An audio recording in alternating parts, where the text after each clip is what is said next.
नमस्कार दोस्तों, आप सुन रहे हैं रेडियो न्यूज़। देश और दुनिया की ताज़ा तरीन खबरें तेज रफ्तार में बिना रुके।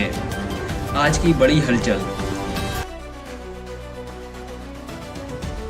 दोस्तों, क्या लोकतंत्र अब ऑटो रिक्शा के भरोसे चल रहा है? पश्चिम बंगाल से आई इन तस्वीरों ने पूरे देश के होश उड़ा दिए हैं। भारी बारिश में बिना किसी सुरक्षा के एक खुले ऑटो में ईवीएम मशीनें सड़कों पर घूम रही हैं।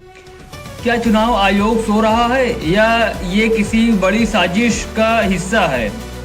आज बंगाल के 22 बूथों पर दोबारा मतदान का फरमान जारी हो चुका है और एग्जिट पोल के आंकड़ों पर सवालिया निशान लग गए हैं।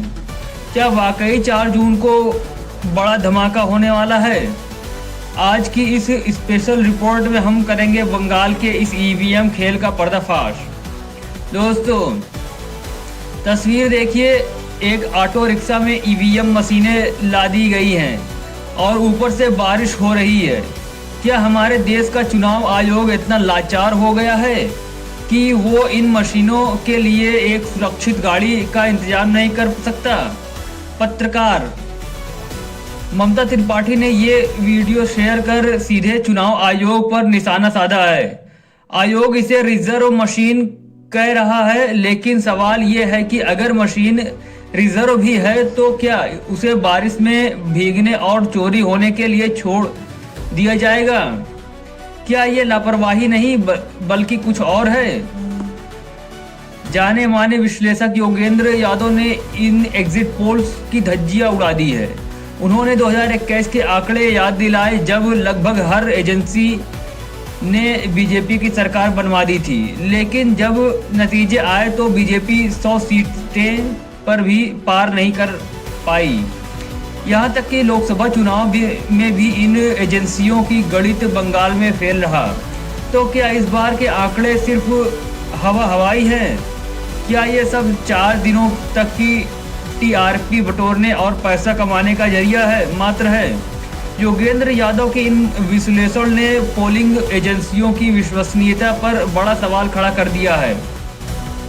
अब बात करते हैं उस एग्जिट पोल की जिसने बीजेपी को 200 के पार पहुंचा दिया है। बहुमत के लिए सिर्फ 148 सीटें चाहिए, लेकिन पोल दिखा रहे हैं कि बीजेपी क्लीन स्वीप कर रही है।